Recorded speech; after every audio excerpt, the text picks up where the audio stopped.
अस्सलाम वालेकुम, मैं हूं शाहिद हुसैन। उम्मीद करता हूं आप सब खैरियत से होंगे। मेरा यूट्यूब चैनल और फेसबुक पेज देख रहे हैं। ये वीडियो खास तौर पर एमक्यूएम से मुताल्लिक है। एमक्यूएम पाकिस्तान के मर्जर के हवाले से है। एमक्यूएम पाकिस्तान के तमाम धड़ों को एक करने के हवाले से कुछ अर्सा कबल यानी कि नवंबर में शायद एक खबर हमने आपको दी थी कि एमक्यूएम के तमाम धड़ों को यकजा किया जा रहा है। लेकिन उसके बाद फिर हमने मुख्तलिफ सोर्सेज से मुख्तलिफ सियासी जमातों यानी कि एमक्यूएम के मुख्तलिफ धड़ों से बात की, वो मुसलसल इनकार करते हुए नजर आए। लेकिन गुज़श्ता रोज़ से अब तक यानी कि इस वक्त तक जब मैं आप तक ये पैगाम पहुंचा रहा हूँ, ये वीडियो पहुंचा रहा हूँ, बल्कि एक खबर दे रहा हूँ, तो उस वक्त तक जो है वो काफ़ी हद तक पेशरफ्त हो चुकी है। अब कौन सा ओहदा किसको दिया जाएगा, कौन सी जो है वो एक ज़िम्मेदारी किसके सपुर्द की जाएगी, वो सारी जो है वो तफसीलात आपके सामने रखनी है। गवर्नर सिंध को जो कि कामरान टसूरी साहब है, उनको टास्क दिया गया था, वो टास्क अब पूरा करते हुए नज़र आ रहे हैं। इसके अलावा बानी एमक्यूएम से मुतालिक भी अहम खबर है। कल इस्लामाबाद में उनसे उनकी तकरीर और तहरीर के ऊपर जो पाबंदी आयद की गई थी, उस केस की भी समाअत है और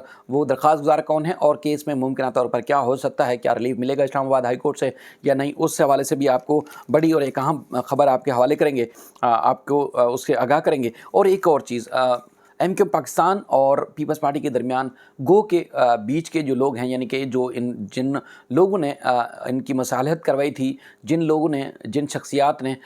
इनको इत्तेहादी बनाया था, अब वो कुछ पीछे हट गए और इनके आपस में लड़ाई झगड़े शुरू हो गए। और आज शटअप कॉल दी गई है पीपल्स पार्टी की तरफ से एमक्यूएम पाकिस्तान को। उसकी क्या तफसीलात है, क्या डिटेल है, वो आपके सामने रखेंगे। आपको याद होगा नवंबर में शायद हमने एक खबर दी थी आपकी एक गोश गुजार की थी, जिसमें बताया था कि एमक्यूएम पाकिस्तान के तमाम धड़े, जिसमें एमक्यूएम पाकिस्तान, पीएसपी और डॉक्टर फारूक सत्तार और दीगर जो नाराज़ एमक्यूएम के जो सियासत से किनारा कशी इख्तियार कर चुके हैं, उनको वापस पाकिस्तान लाया जाएगा और एमक्यूएम पाकिस्तान के प्लेटफार्म से उनको एक्टिव किया जाएगा। और वो काम बाकायदा तौर पर अब शुरू हो चुका है। पहले पसपर्दा तौर पर मुलाकातें और उसके मुज़ाकरात और उसके बाद फिर पेशरफ्त जारी थी। अब खुल के मुज़ाकरात और पेशरफ्त जारी है। कुछ अर्सा कबल तक भी हमने देखा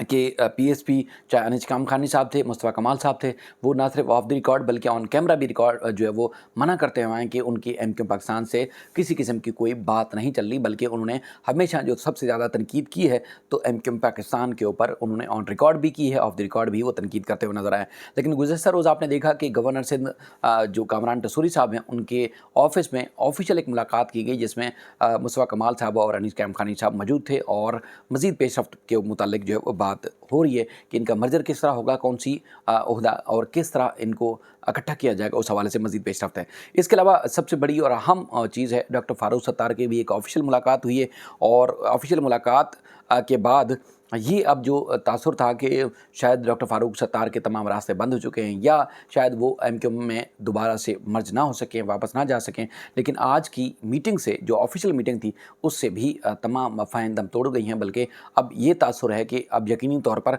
जो बातें हो रही थी कि इंज़माम हो जाएगा, तमाम धड़े यकजा हो जाएंगे, अब वो उस तासुर को मज़ीद तक़वियत मिली है। उसके अलावा चूँकि जो रुकावट समझे जा रहे थे पीएसपी की एमक्यूएम में शमूलियत, मर्जर या उसके बाद फिर डॉक्टर फारूक सत्तार की वापसी एमक्यूएम में, वो थे आमिर खान साहब। आमिर खान साहब के हवाले से ज़राए इस बात की तस्दीक करते हैं कि आमिर खान साहब सियासत से किनारा कशी इख्तियार कर चुके हैं और वो मुल्क से बाहर मुंतकिल हो चुके हैं, यानी कि दुबई या किसी और मुल्क मुंतकिल हो चुके हैं। बीच में आते जाते ज़रूर रहते हैं, लेकिन वो अब सियासत से किनारा कशी इख्तियार कर चुके हैं और बताया जाता है कि वो मुकम्मल तौर पर शिफ्ट भी हो चुके हैं। अब मामला आता है आमिर खान का, जिस तरह मैंने आपको बताया कि अब फारूक सत्तार जो है वो मुमकिन तौर पर जो बताया गया है कि आमिर खान की जगह जो लेंगे वो लेंगे अनीस कामखानी साहब, चूँकि एक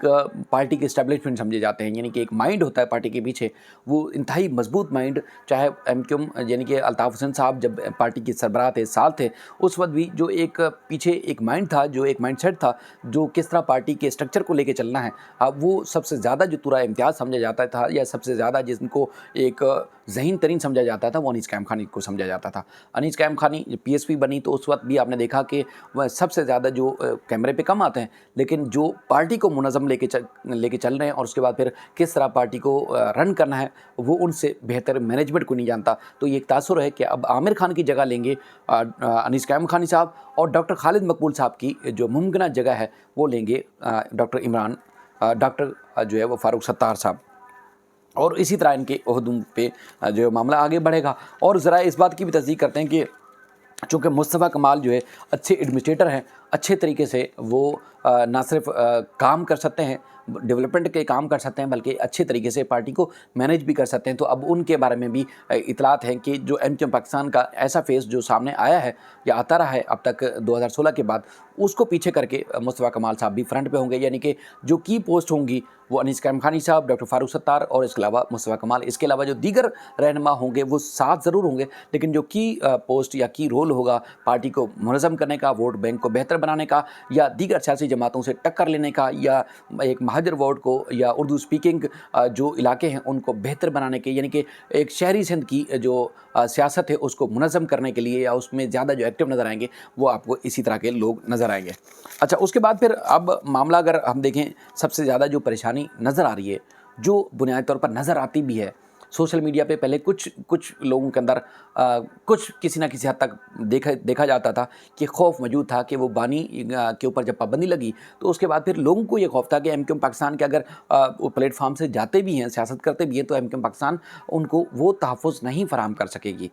कई ऐसे मैंने सरकारी मुलाज़मिन देखे हैं जो एमक्यूएम पाकिस्तान से शिकवा करते हुए नज़र आए। वो इसलिए भी शिकवा करते नज़र आए कि इनकी लीडरशिप की होते हुए उनको नौकरियों से बर्खास्त कर दिया गया, उनको मुअत्तल कर दिया गया और उसके बाद दोबारा जो है उनको नौकरियों पे अब तक बहाल नहीं किया गया। अदालतों से रजू करने के बावजूद उनको रिलीफ नहीं मिल रहा। पीपल्स पार्टी से अच्छे ताल्लुकात होने के बावजूद, या मेयर जब खुद वसीम अख्तर साहब थे तब भी उन्होंने अपनी जो वर्कर थे जिनको नौकरियों से, सरकारी नौकरियों से निकाल दिया गया, उनकी बेहतरी के लिए कोई काम नहीं किया। लेकिन मजबूरी थी, खामोश रहे और एक अरसे तक लोग खामोश रहे। लेकिन अब आपको सोशल मीडिया के ऊपर बहुत ज़्यादा, न सिर्फ पाकिस्तान के अंदर लोग, पाकिस्तान के बाहर जो एमक्यूएम बानी अल्ताफ़ हुसैन साहब की हिमायत करते हुए नज़र आते हैं और इंतहाई एक्टिव नज़र आते हैं। और ये बात सिर्फ यहाँ तक नहीं है, मैं हमेशा हाईलाइट करता आया हूँ, आप 9 दिसंबर की बात करें, उसके बाद बात करें, तो आपको ना सिर्फ दीगर इलाकों में बल्कि मुक्का चौक में भी आपको देखा आपने, जिसका नाम अब तब्दील किया गया है, लियाकत अली खान चौक कर दिया गया है, वहाँ पर भी जो है वो अल्ताफ़ हुसैन साहब के नाम से बैनर लगाए गए और वीडियोज़ बनाकर उनको सोशल मीडिया पर पब्लिक भी किया गया। सिर्फ बात यहाँ तक भी नहीं है, जो दूर दराज इलाके हैं, कराची के मज़ीद जो शहरी इलाके हैं, वहाँ पर आपको भरपूर तरीके से बानी एमक्यूएम की जो हिमायत है वो नज़र आ रही है। और लोग पहले अगर सोशल मीडिया पर एक्टिविटी नहीं करते थे तो अब कारकुनान हमदर्द अपने बानी से इजहार यकजहती, उनसे मोहब्बत और उनसे जो एक उनसियत का जो मामला है वो करते हुए नज़र आ रहे हैं। इसके अलावा एमक्यूएम बानी की तकरीर और तहरीर और सियासी एक्टिविटी पर पाबंदी के हवाले से एक दानिश नामी शहरी ने इस्लामाबाद हाई कोर्ट से रजू किया था और उनकी दरख्वास्त जो है 21 दिसंबर को, यानी कि कल मंगल के रोज़ जो है वो समाअत के लिए 21 दिसंबर को जो है कल बुध के रोज़ जो है समाअत के लिए फ़िक्स हो चुकी है। और कल इस्लामाबाद हाई कोर्ट के जो चीफ जस्टिस हैं वो उनकी दरख्वास्त की समाअत करेंगे। अब ज़्यादा ब्रेक थ्रू नज़र इसलिए भी आ रहा है कि इस्लामाबाद हाई कोर्ट कई ऐसे इंसानी बुनियादी हकूक़ के जो केसेस है उनको ना सिर्फ सुना बल्कि उनको रिलीफ भी फराहम किया है। तो अब इस तवक्को के साथ, इस उम्मीद के साथ कि तमाम जो सियासी रहनुमा हों या एक बुनियादी इंसानी हकूक़ के मामलात हों, इस्लामाबाद हाई कोर्ट अगर वहाँ उनको रिलीफ फराहम करती है तो यकीनी तौर पर बानी एमक्यूएम को भी रिलीफ फराहम करेगी और जो उनकी तकरीर, तहरीर और सियासी एक्टिविटी के ऊपर पाबंदी नज़र आ रही है वो पाबंदी ख़त्म की जाएगी। आपको याद होगा कुछ दिन पहले भी मैंने जब इंटरव्यू किया था राब्ता कमेटी जो कि अल्ताफ़ हुसैन साहब की है, जो उनके साथ एमक्यूएम की राब्ता कमेटी है, तो उन्होंने इस बात का ऐलान किया था कि अगर बानी को माइनस किया जाता है तो इसके अलावा किसी भी एमक्यूएम को तस्लीम नहीं किया जाएगा और अगर बानी है तो पूरी एमक्यूएम एक साथ होगी, इसके अलावा कोई ऑप्शन और हो नहीं सकता। तो एमक्यूएम के धड़े तकरीबन जितने भी अगर यकजा हो जाएं या अकेले हो जाएं, उन सबको वो गद्दार तस्वुर करते हैं, उनको गद्दार करार देते हैं और वो कहते हैं कि ना सिर्फ कारकुनान बल्कि सियासी यानी कि जो रहनुमा हैं वो भी इनको किसी भी सूरत काबिल कबूल नहीं करेंगे जब तक बानी एमक्यूएम की कोई हिदायत नहीं आती। कारकुनान से बार बार ये अपील की गई कि आप सिर्फ मरकज़ पे नज़र रखें, वहाँ से जो भी हिदायत मिलती हैं उस पर अमल करें। लेकिन आपने देखा कि सोशल मीडिया के ऊपर और ख़ास तौर पर ग्राउंड पर भी अल्ताफ़ हुसैन के जो चाहने वाले हैं उनकी एक्टिविटी बहुत ज़्यादा नज़र आ रही है और बिला खौफ व ख़तर नज़र आ रही है, क्योंकि कोई वो समझते हैं, लोग समझते हैं कि उन्होंने कोई वो बड़ा जुर्म नहीं करते, वो अपने इजहार यकजहती के लिए, अपने कायद और बानी की इजहार यकजहती के लिए वो निकलते हैं किसी भी प्लेटफार्म के ऊपर, वो बैनर्स अवेज़ा करते हैं, वो तस्वीरें अवेज़ा करते हैं और उनकी वहाँ से वीडियोज़ और तस्वीरें बनाकर सोशल मीडिया के ऊपर पब्लिक भी करते हैं। अच्छा, आज आपको पता है कि कराची में जिस तरह अमन अमान की सूरत सूरत हाल है वो ख़राब हो चुकी है। काफ़ी अरसे के बाद आज साहिल के ऊपर एक बोरी बंद लाश भी बरामद हुई है। तो उसके बाद फिर आए रोज़ आप देखते हैं नौजवानों को डकैती और राहज़नी की वारदातों में गोली मारकर शहीद कर दिया जाता है, उनको कत्ल कर दिया जाता है और मुल्ज़मान दंदनाते फिरते हैं। पुलिस आपको कहती है कि आप मुज़ाहमत ना करें, जो भी डाकू आपसे कोई चीज़ लेते हैं तो आप उनको चीज़ें दे दिया करें, मोबाइल फ़ोन दे दिया करें। वसीम अख्तर साहब ने आज गुस्से में आके एक बड़ी प्रेस कॉन्फ्रेंस की, हंगामी प्रेस कॉन्फ्रेंस की। उसके जवाब में पीपल्स पार्टी ने एक भरपूर नाराज़गी का इज़हार किया है और कहा है कि जो एक बंद कमरों में जो चीज़ें की जाती हैं वो अमन अमान को बेहतर तरीके से करने के लिए की जाती हैं। अगर आप इल्ज़ाम लगाएंगे तो आपको उसका भरपूर जवाब दिया जाएगा। हमारी जो खामोशी है इसको कमज़ोरी ना समझा जाए। अगर आप कोई तनकीद करेंगे तो उसका आपको ऑन रिकॉर्ड तनकीद का जवाब दिया जाएगा। यानी कि तनाव काफ़ी हद तक बढ़ चुका है। उम्मीद है कि मामला मुल्क, सूबे के लिए, शहर के लिए बेहतर होंगे। अपना ख्याल रखिएगा। अल्लाह हाफ़िज़।